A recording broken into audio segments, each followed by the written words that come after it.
কোডওয়াকারের video টিউটোরিয়ালে আপনাকে স্বাগতম। আজকের এই ভিডিওতে আমরা স্ক্রাম সম্পর্কে জানব। সফটওয়্যার ডেভেলপমেন্টের খুব পপুলার একটি ফ্রেমওয়ার্ক হলো স্ক্রাম। স্ক্রাম কি, এর বিভিন্ন ফিচার সমূহ এবং সফটওয়্যার ডেভেলপমেন্টে কিভাবে স্ক্রাম ব্যবহার করা হয় তার একটি সার্বিক চিত্র তুলে ধরার চেষ্টা থাকবে এখানে। উপস্থাপনায় আমি পল্লব আশফাক 2005 সাল থেকে যুক্তরাষ্ট্রে কম্পিউটার প্রোগ্রামার হিসেবে কর্মরত। 2015 সাল থেকে আমি রিমোট জব তথা ঘরে বসে অফিসের কাজ করছি, আর আমার এমপ্লয়ারের পক্ষে এর সম্ভব হয়েছে মূলত স্ক্রামের মতো পদ্ধতি ব্যবহারের দরুন। আজকাল বিশ্বের যে কোনো দেশের বড় বড় সব সফটওয়্যার কোম্পানি স্ক্রামের মতো কোনো একটি অ্যাজাইল মেথোডোলজি ব্যবহার করে। সফটওয়্যার ডেভেলপমেন্টের পুরো পদ্ধতি সুচারুভাবে পরিচালনার জন্য বর্তমান সময়ে অ্যাজাইল মেথোডোলজির কোনো বিকল্প নেই। বাংলাদেশের অনেক সফটওয়্যার কোম্পানিও স্ক্রাম ব্যবহার শুরু করেছে। যারা এখনো করেনি তাদের অনেকেই ধীরে ধীরে এই পদ্ধতির ব্যবহার শুরু করবে বলে ধারণা করা যায়। তাই এ সম্পর্কে জানাটা কম্পিউটার সায়েন্সের ছাত্র থেকে নিয়ে প্রোগ্রামার সবার ক্ষেত্রেই প্রযোজ্য। শুরুতেই প্রশ্ন হচ্ছে, স্ক্রাম কি? সহজ ভাষায় বলতে গেলে স্ক্রাম হচ্ছে সফটওয়্যার ডেভেলপমেন্টের একটি পদ্ধতি বা ফ্রেমওয়ার্ক যা নির্দিষ্ট কিছু নিয়মের অনুসরণ করে। এখানে প্রস্তাবিত সফটওয়্যারের সব ফিচারগুলোকে ছোট ছোট অংশে ভাগ করে নেওয়া হয় শুরুতেই। এই ছোট অংশগুলোকে প্রোডাক্ট ব্যাকলগ বলা হয়। ডেভেলপমেন্টের পুরো সময়কেও 1 থেকে 4 সপ্তাহের ছোট ছোট অংশে ভাগ করা হয়। প্রতিটি অংশকে বলা হয় একটি স্প্রিন্ট। ছোট একটি টিম প্রতি স্প্রিন্টে নির্দিষ্ট কিছু ব্যাকলগ সম্পন্ন করার জন্য কাজ করে থাকে। প্রতিদিন টিমের সবাই 10 থেকে 15 মিনিটের এক মিটিংয়ে যার যার কাজের আপডেট জানায়। প্রতিটি স্প্রিন্ট শেষে কাজের একটি ফলাফল বা ইনক্রিমেন্ট আশা করা হয়, অর্থাৎ সফটওয়্যারটির কিছু অংশ সম্পন্ন হয়। পাশাপাশি এটাও পর্যালোচনা করা হয় যে পুরো স্প্রিন্টে কি কি ঠিকমতো হয়েছে, কোন কাজগুলো ঠিকমতো হয়নি, কি করলে পরবর্তীতে এমন সমস্যা হবে না, ইত্যাদি। এই পর্যালোচনা থেকে প্রাপ্ত তথ্য পরবর্তী স্প্রিন্টকে আরও সুন্দরভাবে সম্পন্ন করায় সহায়তা করে। এভাবে একের পর এক স্প্রিন্টের মাধ্যমে একসময় পুরো সফটওয়্যারটি তৈরি সম্পন্ন হয়। স্ক্রাম সম্পর্কে বিস্তারিত আলোচনায় যাওয়ার আগে জেনে নেওয়া ভালো আমরা স্ক্রাম কেন ব্যবহার করব। যারা ইতিমধ্যে প্রোগ্রামিং এর প্রফেশনে আছেন তারা জানেন যে নির্দিষ্ট বাজেট ও সময়ের মধ্যে সফলভাবে কার্যকর সফটওয়্যার তৈরি করা বেশ জটিল এক কাজ। সফটওয়্যার ইঞ্জিনিয়ারিং এর পরিভাষায় তাই নির্দিষ্ট কিছু প্রসেস বা পদ্ধতির অনুসরণ করে সফটওয়্যার ডেভেলপ করা হয়। প্রাথমিকভাবে যে পদ্ধতি ব্যবহার করা হতো তা হচ্ছে ওয়াটারফল মেথড। এখানে ডেভেলপমেন্টের পুরো প্রক্রিয়াকে নির্দিষ্ট কিছু ধাপে ভাগ করে নিয়ে একের পর এক শুধুমাত্র একটি করে ধাপের কাজ করা হয়। যেমন প্রথম ধাপে ক্লায়েন্টের চাহিদাগুলো সংগ্রহ করে তা অ্যানালাইজ বা যাচাই বাছাই করা হয়। অ্যানালাইসিসের কাজ শেষ হলে তখন শুরু হয় ডিজাইনের পর কোডিং, তারপর টেস্টিং এবং সবশেষে ক্লায়েন্টের হাতে তা হস্তান্তর করা হয়। কিন্তু এই পদ্ধতিতে সফটওয়্যার ডেভেলপ করায় বেশ কিছু সমস্যার সম্মুখীন হতে হয়। সফটওয়্যার ডেভেলপমেন্টের ক্ষেত্রে একেবারে শুরুতেই সব রিকোয়ারমেন্ট সম্পর্কে ক্লায়েন্টেরও পরিষ্কার কোনো ধারণা থাকে না। ওয়াটারফল মেথডের সবগুলো ধাপ শেষে ক্লায়েন্টের হাতে যখন কার্যকর একটি সফটওয়্যার এসে পৌঁছায় তখন দেখা যায় অনেক কিছুই হয়তো মনমতো হয়নি। তখন আবার নতুন করে পুরো ডেভেলপমেন্ট প্রসেস শুরু করাটা অতিরিক্ত খরচ ও সময় সাপেক্ষ হয়ে যায়। শুধু এই কারণেই অনেক বড় বড় সফটওয়্যারের ডেভেলপমেন্টও শেষে ব্যর্থতায় পর্যবসিত হয়েছে। এসব সমস্যার সমাধানে পরবর্তীতে যে পদ্ধতিটি প্রচলিত হয়েছে তা হলো ইটারেটিভ বা পুনরাবৃত্তিক মেথড। সময়ের সাথে সাথে যেহেতু ক্লায়েন্টের রিকোয়ারমেন্টে পরিবর্তন আসতে পারে, তাই একসাথে পুরো সফটওয়্যার ডেভেলপ না করে একে ছোট ছোট অংশে ভাগ করে একবারে একটি অংশের পুরো কাজ শেষ করা হয়। প্রতিটি অংশকে একটি ইটারেশন বলা হয়। একটি ইটারেশনে সফটওয়্যারের একটি অংশ সম্পন্ন করার লক্ষ্যে ওয়াটারফল মেথডের প্রতিটি ধাপ ফলো করা হয়। অর্থাৎ প্রতিটি ইটারেশনেই রিকোয়ারমেন্ট অ্যানালাইসিস, ডিজাইন, কোডিং ও টেস্টিং ইত্যাদি সব কাজ করা হয়। এভাবে একটি ইটারেশনের কাজ সম্পন্ন হলে তখন পরের ইটারেশনে আবারও একই পদ্ধতির পুনরাবৃত্তি ঘটে। এভাবে একের পর এক ইটারেশনের পুনরাবৃত্তির মাধ্যমে একসময় পুরো সফটওয়্যারটি তৈরি হয়। যেহেতু পুরো সফটওয়্যারটি খণ্ডে খণ্ডে তৈরি হয়েছে, তাই একটি খণ্ডের বা ইটারেশনের কাজ চলার সময় পরবর্তী ইটারেশনের চাহিদাগুলি পরিবর্তন করতে পারছে ক্লায়েন্ট।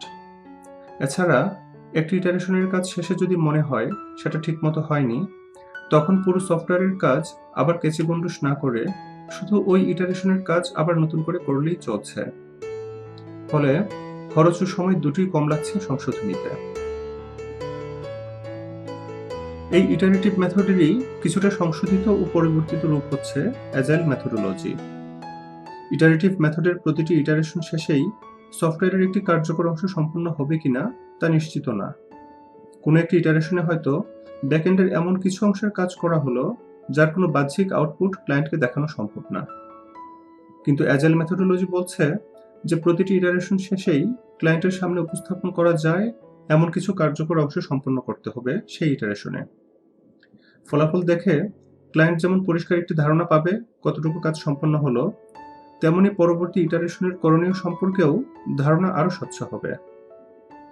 তবে শুধু ডেভেলপমেন্ট প্রসেসই না, টিমের আকার কেমন হবে, কি কি মিটিং থাকবে, কিভাবে টিমের মেম্বাররা কোলাবোরেট করবে, যে কোনো সময় রিকোয়ারমেন্টের যে কোনো পরিবর্তন কিভাবে গ্রহণ করা হবে ইত্যাদি নানা বিষয়েও গাইডলাইন দিচ্ছে অ্যাজাইল মেথোডোলজি। এখানে উল্লেখ্য যে অ্যাজাইল মেথোডোলজি হলো সফটওয়্যার ডেভেলপমেন্টের কিছু গাইডলাইন কেবল।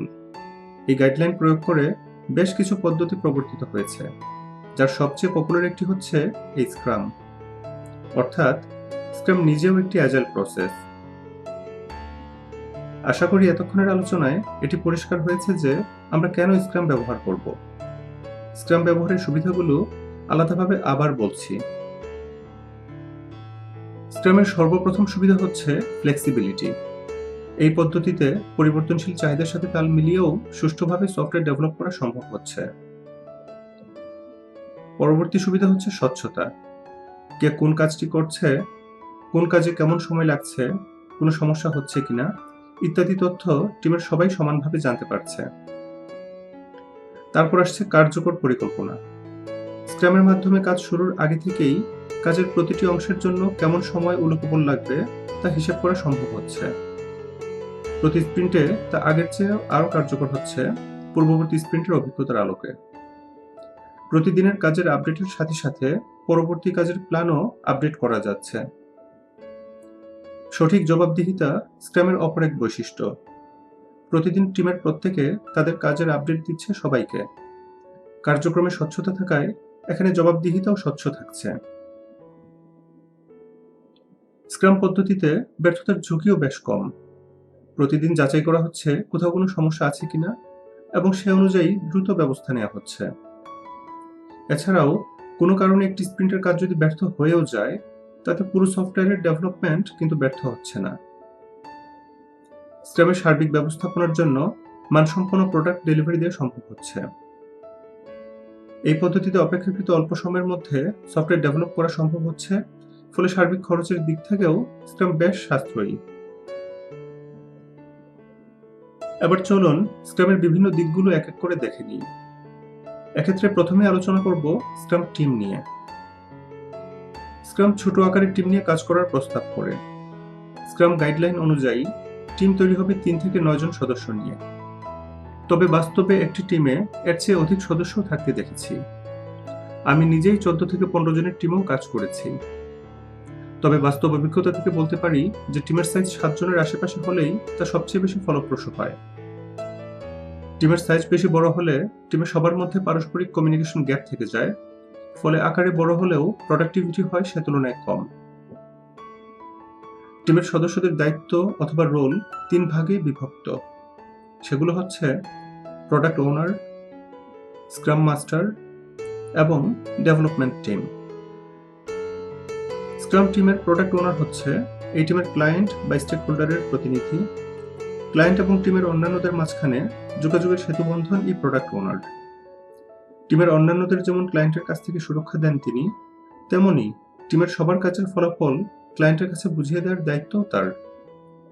মনে রাখতে হবে যে প্রোডাক্ট ওনার কোনো পদবি না, অর্থাৎ বিজনেস অ্যানালিস্ট বা অন্য পদবীর কোনো একজন এই প্রোডাক্ট ওনারের দায়িত্ব পালন করে থাকতে পারেন। ক্লায়েন্টের কাছ থেকে চাহিদা বুঝে নিয়ে সেই মতো প্রোডাক্ট ব্যাকলগ তৈরি করা প্রোডাক্ট ওনারের অন্যতম প্রধান কাজ। এমন না যে শুধুমাত্র প্রোডাক্ট ওনারই ব্যাকলগ তৈরি করতে পারবে, তবে প্রোডাক্ট ব্যাকলগ যার তৈরিই হোক না কেন, তাতে ক্লায়েন্টের চাহিদার সঠিক প্রতিফলন হচ্ছে কিনা তা নিশ্চিত করার দায়িত্ব প্রোডাক্ট ওনারের। প্রয়োজনে টিমের অন্যান্যদের ব্যাকলগ সম্পর্কে বিস্তারিত বুঝিয়ে দেওয়াও তার দায়িত্বের অন্তর্ভুক্ত। স্ক্রামের পরবর্তী রোল হচ্ছে স্ক্রাম মাস্টার। অনেকে একে প্রজেক্ট ম্যানেজারের সাথে তুলনা করে থাকলেও প্রজেক্টের ভালো মন্দ দেখার দায়িত্ব স্ক্রাম মাস্টারের না। স্ক্রাম মাস্টারের মূল দায়িত্ব হলো টিমে স্ক্রামের নিয়মকানুন ঠিকমতো মানা হচ্ছে কিনা তা নিশ্চিত করা। প্রয়োজনে টিমের বাকিদের স্ক্রাম সম্পর্কে কোচিং দেওয়াও তার দায়িত্ব।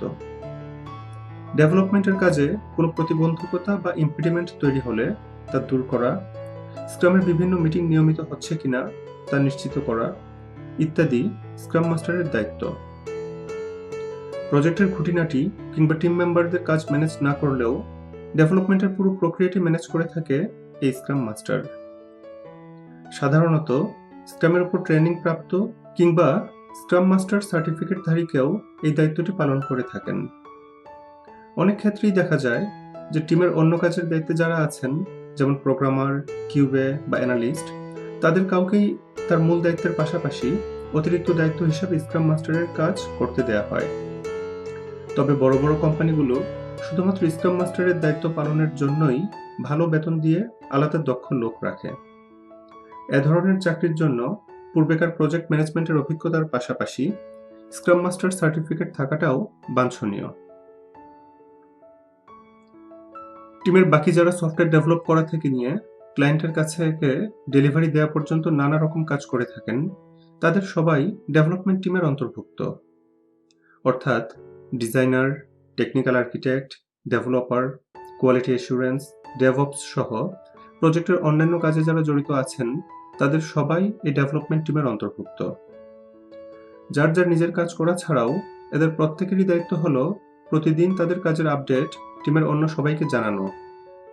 ফলে প্রত্যেকেই প্রত্যেকের কাজ সম্পর্কে জানতে পারছে এবং প্রয়োজনে একে অপরকে সহযোগিতা করতে পারছে। পরবর্তী টপিক হচ্ছে প্রোডাক্ট ব্যাকলগ। স্ক্রামের শুরুতেই একটি সফটওয়্যারের বিভিন্ন অংশের কাজগুলো ছোট ছোট অংশে ভাগ করে নেওয়া হয়। প্রতিটি অংশকে বলা হয় প্রোডাক্ট ব্যাকলগ আইটেম বা পিবিআই। আগেই বলেছি, ক্লায়েন্টের সাথে কথা বলে সে অনুযায়ী প্রোডাক্ট ব্যাকলগ তৈরি করে থাকে একজন প্রোডাক্ট ওনার।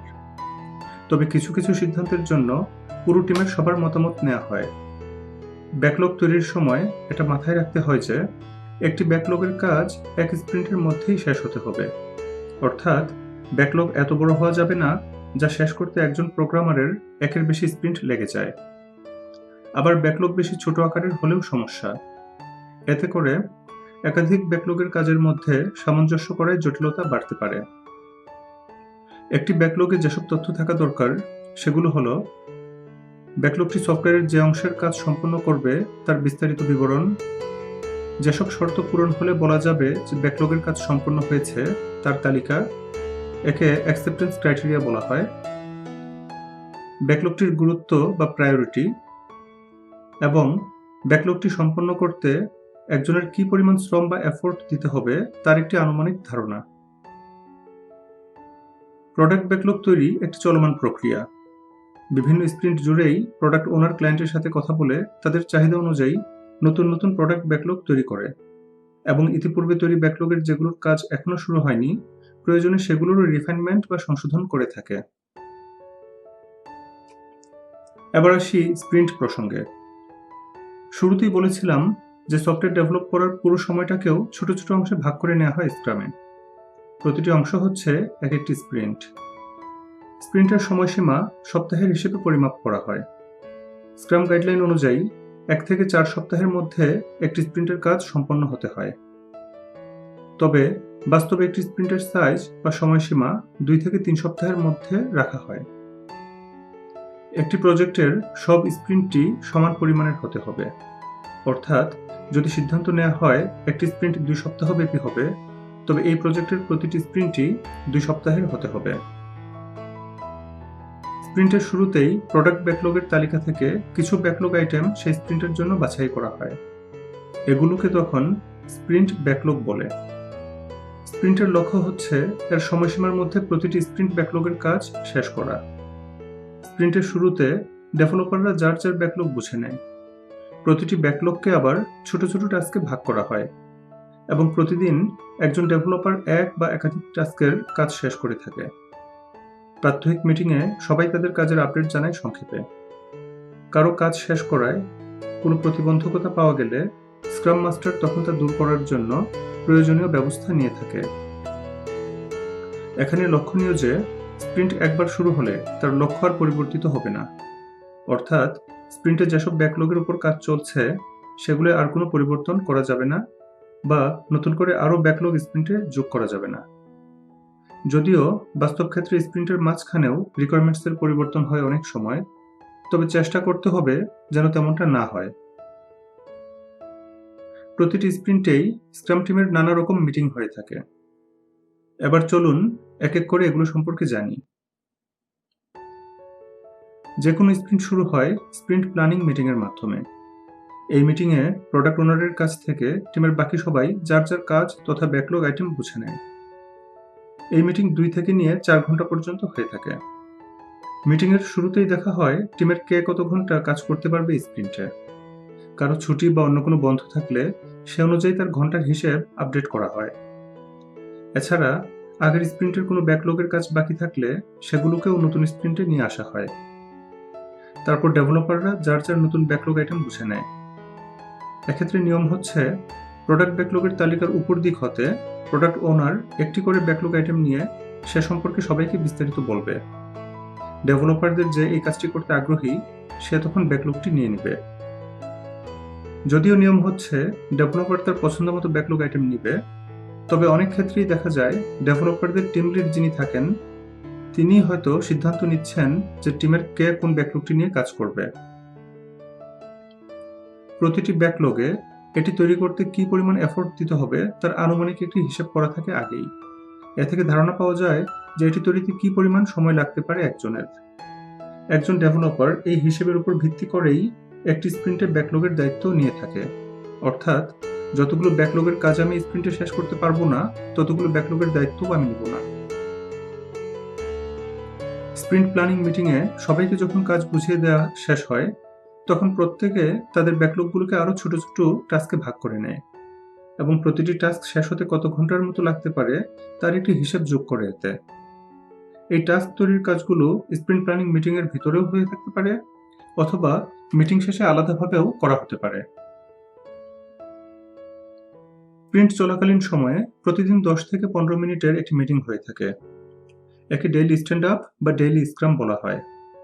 এই মিটিংয়ে টিমের প্রত্যেকে সংক্ষেপে শুধু 3টি বিষয়ে আপডেট দিয়ে থাকে। গতকাল আমি কোন কোন টাস্কের কাজ করেছি, আজ আমি কোন কোন টাস্কের কাজ করব এবং এসব কাজের কোনোটায় কোনো সমস্যা হয়েছে কিনা। কাজের কোনো সমস্যা নিয়ে বিস্তারিত আলাপ করা দরকার হলে স্ট্যান্ড আপ শেষে সংশ্লিষ্ট ব্যক্তিরা নিজেদের মতো আলাদা মিটিং করে নেয়। প্রতি স্প্রিন্টের শেষে 4 ঘন্টা বা তারও কম সময়ের এক স্প্রিন্ট রিভিউ মিটিং হয়ে থাকে। এখানে পুরো স্প্রিন্টে যেসব কাজ সম্পন্ন হয়েছে তার একটি ডেমো দেখানো হয় প্রোডাক্ট ওনার ও ক্লায়েন্টকে। এছাড়া কোন কোন কাজ প্ল্যান মতো হয়নি এবং কোনটি হয়েছে তারও হিসেব করা হয় এই মিটিংয়ে। স্প্রিন্টের শেষে স্প্রিন্ট রিভিউ মিটিং ছাড়াও স্প্রিন্ট রেট্রোস্পেক্টিভ মিটিং নামে আরেকটি মিটিং হয় পুরো স্প্রিন্টের প্রক্রিয়াটি পর্যালোচনা করার জন্য। এই স্প্রিন্টে সার্বিকভাবে কি কি ভালো মতো হয়েছে, কোন কাজগুলো ভালো হয়নি, কিভাবে করলে আরও ভালোভাবে স্প্রিন্ট পরিচালনা করা যেত ইত্যাদি বিষয়ে টিমের সবাই যার যার মতামত দেয়। এসব মতামতের উপর আলোচনা ও পর্যালোচনা শেষে সিদ্ধান্ত নেওয়া হয় পরের স্প্রিন্টে কি কি পলিসি ফলো করলে সবারও সুন্দর মতো হবে। স্ক্রামের হিসেবে এগুলোই মূল মিটিং। তবে এসবের বাইরে ব্যাকলগ রিফাইনমেন্ট নামে একটি মিটিং হয়ে থাকে যা আগে ব্যাকলগ গ্রুমিং মিটিং নামে পরিচিত ছিল। প্রোডাক্ট ওনার টিমের অন্য কয়েকজন বা সবার সাথে এই মিটিং করে থাকে। এই মিটিংয়ে প্রোডাক্ট ব্যাকলগগুলো যাচাই করা হয়। প্রয়োজনে নতুন ব্যাকলগ তৈরি কিংবা অপ্রয়োজনীয় ব্যাকলগগুলো বাদ দেওয়া হয়। এছাড়াও টিমের অন্যান্যদের মতামতের উপর ভিত্তি করে কোন ব্যাকলগ সম্পন্ন করতে কি পরিমাণ এফোর্ট লাগবে তার হিসেব করা হয়। এই মিটিং কখন হবে, কতবার হবে, কারা এতে থাকবে, এসব সিদ্ধান্ত প্রোডাক্ট ওনারের হাতে থাকে। অনেক প্রোডাক্ট ওনার প্রতি স্প্রিন্টেই নিয়ম করে এই রিফাইনমেন্ট মিটিং করে থাকে। স্ক্রামের বিভিন্ন দিক নিয়ে যেহেতু আলোচনা করা হলো, এবার চলুন দেখি স্ক্রামের পুরো প্রক্রিয়ায় এর কোনটি কিভাবে আসছে। শুরুতেই প্রোডাক্ট ওনার কিছু প্রোডাক্ট ব্যাকলগ তৈরি করেছে, এজন্য প্রয়োজন মতো সে এক বা একাধিক ব্যাকলগ রিফাইনমেন্ট মিটিংও করেছে। এমন না যে সফটওয়্যারের সবগুলো ব্যাকলগই শুরুতেই তৈরি করে ফেলতে হবে, তবে একটি স্প্রিন্ট শুরু করার আগে সেই স্প্রিন্টে কাজ করার মতো যথেষ্ট ব্যাকলগ তৈরি থাকতে হবে অন্তত। তারপর স্প্রিন্ট প্ল্যানিং মিটিংয়ের মাধ্যমে একটি স্প্রিন্ট শুরু হয়। এই মিটিংয়ে প্রোডাক্ট ব্যাকলগ থেকে কিছু আইটেম আলাদাভাবে স্প্রিন্ট ব্যাকলগের তালিকায় নিয়ে আসা হয়। পুরো স্প্রিন্টে শুধুমাত্র এই স্প্রিন্ট ব্যাকলগগুলোর উপরই কাজ করা হয়। এই সময় হয়তো প্রোডাক্ট ওনার আরও প্রোডাক্ট ব্যাকলগ তৈরি করছে পরবর্তী স্প্রিন্টগুলোর জন্য। স্প্রিন্ট চলাকালীন সময়ে প্রতিদিন ডেইলি স্ট্যান্ড আপ মিটিংয়ের মাধ্যমে প্রত্যেকে তাদের কাজের আপডেট জানাচ্ছে। এই মিটিং ঠিকমতো হচ্ছে কিনা কিংবা কারো কাজে কোনো প্রতিবন্ধকতা বের হলে তার সমাধান হয়েছে কিনা এগুলো নিশ্চিত করছে স্ক্রাম মাস্টার। স্প্রিন্টের শেষে স্প্রিন্ট রিভিউ মিটিংয়ের মাধ্যমে যেসব কাজ সম্পন্ন হয়েছে তার ডেমো দেখানো হচ্ছে। পাশাপাশি কোন কাজটি সম্পন্ন হয়েছে আর কোনটি এই স্প্রিন্টে শেষ হয়নি তার হিসেব করা হচ্ছে। এছাড়াও রেট্রোস্পেক্টিভ মিটিংয়ের মাধ্যমে যাচাই করা হচ্ছে যে এবারের স্প্রিন্টে কোন কাজটি কিভাবে করলে আরও ভালো হতো এবং সেই মতে পরবর্তীতে স্প্রিন্ট পরিচালনার সিদ্ধান্ত নেওয়া হচ্ছে। পুরো স্প্রিন্টের প্রক্রিয়া শেষে সফটওয়্যারের কার্যকর একটি অংশ তৈরি হচ্ছে। তারপর নতুন করে স্প্রিন্ট প্ল্যানিং মিটিংয়ের মাধ্যমে আবার পরবর্তী স্প্রিন্ট শুরু হচ্ছে। সংক্ষেপে এই হলো স্ক্রামের সার্বিক প্রক্রিয়া। স্ক্রাম সম্পর্কে আপনাদের যদি কোনো প্রশ্ন বা মতামত থাকে তবে কমেন্টের মাধ্যমে অবশ্যই জানাবেন। চেষ্টা করব আপনার প্রশ্নের উত্তর দেওয়ার। এতক্ষণ সঙ্গে থাকার জন্য ধন্যবাদ। ভালো থাকবেন।